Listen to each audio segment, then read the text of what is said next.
don't mind. The door was... well, it wasn't open exactly, but I can do this thing where I can walk through doors. A lot of people walk through doors, is why there are doors. I can walk through... Closed doors. Yeah, I get it. What do you want? I think I was sent here to guide you out of the darkness, or talk to you, or whatever. Can I sit? I don't care. When I was 6, my grandpa died. I was the one who found him, though I can't remember much about it. I was 6, you know. Next time death had any effect on me was when our dog died. And after that, my father, that one, well, I don't know why the Death Stone chose me is what I'm trying to say. There's no special relationship, no unique connection. Why it brought me back to life instead of literally anyone else, I do not know. Death is a mystery, even to... You're here to try to coach me through this moment, right? You don't even know me. Sure I do. You're Spider-Man. The amazing, spectacular, friendly neighborhood Spider-Man. You're a hero, I'm a costume clown doing cartwheels in the street. What have I done, Coulson? I fought bad guys, and by the calamity, endangered my loved ones, and for what? Nothing ever changes. All I've done, it delay the inevitable. You're right. I don't know you. To know you, I'd have to see your life through the people you've lost, but even so... So go ahead. What? That's one of your snatching your powers, isn't it? Take a good look. So Coulson looks, and he sees the deaths of Richard and Mary Parker, young parents snatched away from their infant son. 2 lifetimes worth of love denied to him in a single moment of cruelty. A different life substituted for the one he lost with their passing. And Coulson watches a tragedy unfold that will fill young Peter Parker with unimaginable, impossible guilt. The loss of the man who embodies the values of love, understanding, and responsibility that will guide Peter throughout his life. And the losses continue despite being surrounded by loved ones who seek to shield and support him. These deaths are a reminder that Spider-Man is ultimately alone, and that it is his job to shield and support others. He just needs to be strong enough to withstand the shattering of whatever complacency he had left. Another lifetime's worth of love denied to him because the universe, it seems, cannot let Spider-Man be happy and needs him driven by guilt and fear and recrimination. Every death visited upon Spider-Man batters him, molds him, shapes him into something different. Coulson can see it now. He can see the results, if not the hands at work, if not the intent, the purpose. But there is purpose. And this simple, elegant fact fills him with hope, and suddenly Coulson wonders.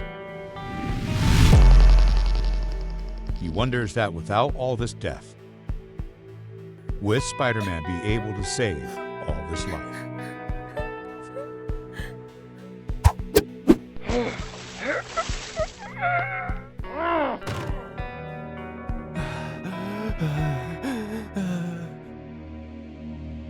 Stop.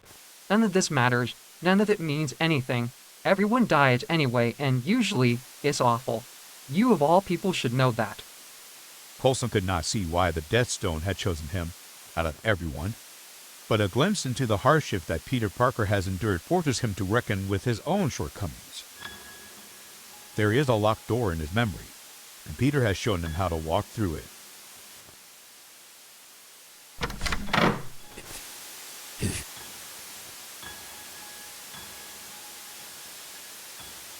How interesting.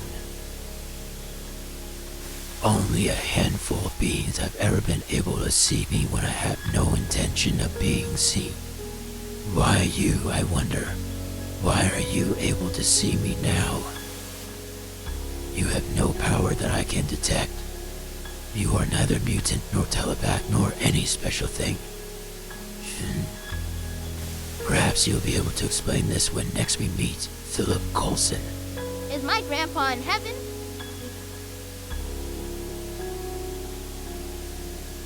What happens after death depends on who you are, so I will not answer that for you. But what I will say is that when your grandfather died, a version of you that only he knew vanished from the world. All the stories and thoughts and memories he had of you, that only he had of you, are now gone forever. You should feel diminished. You should feel less than. This will happen to you over and over, but when you die, and you will join with all those different versions, becoming not only the person you were, but the person you were to other people. People who are scared of me, but they have no reason to be. I am simply what awaits. I'm not scared of you. Then perhaps you are special after all. The moments that shape us. The tragedies and trials, the deaths of loved ones, the misfortunes and hardships and setbacks and losses. They are each their own chisel, and the chisel strikes the marble, and the shape beneath is gradually revealed. In such a way, the universe built Spider-Man. Strong, adorable, kind, compassionate, a man with an understanding of his true responsibility. But this covenant did what years of tragedy could not. Death after death after death, beyond what even death himself sees daily on this planet, the Reeds of Ragador saved Peter Parker. But death killed Spider-Man.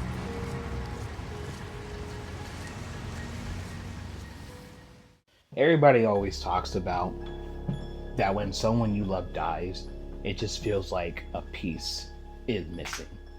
And that's why I love what Death says here, that the version of you that they knew, that only they knew, is now gone. And we do. We feel diminished. We feel imperfect. We feel as if something's missing. And it was a beautiful representation of that. And then the idea that when we move on from this place, that all of those versions of us become whole again, become one. It's a very interesting concept of death, right? Me personally, I'm a Christian, so I have my own beliefs in what happens when we are no longer here. But at the same time, I can resonate with the idea that when my loved ones have moved on, there's a part of me that's just gone now. There's a part of me that's just missing. But there's no reason to fear death. I fear a terrible death, absolutely. I do not want to die painfully, but there's no reason to fear death because we all get there. It is what comes for all of us eventually. Now, me as a Christian, I have different beliefs on why else I shouldn't fear death, but that's, again, neither here nor there. What I've been loving about this series, though, is the fact that Peter is struggling with the idea that his life is just so disposable, and so is everybody else's life. And obviously, because of the popularity of the MCU, what they've been doing with Phil Coulson over these past few years has been wild. Last time I saw Phil Coulson, he was evil during the whole different universe storyline where they had the Squadron Supreme take over or whatever happened. And for some reason, I believe Blade was the only one who remembered what the world was like before.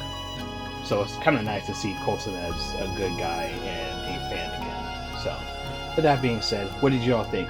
Are you enjoying the Spider-Man run? Are you enjoying that conversation that he had with Death and how Coulson also got to see what Death is? Let me know what you think. As always, do the social media stuff. And God's saying the same. I'll get caught up with you guys later. Peace.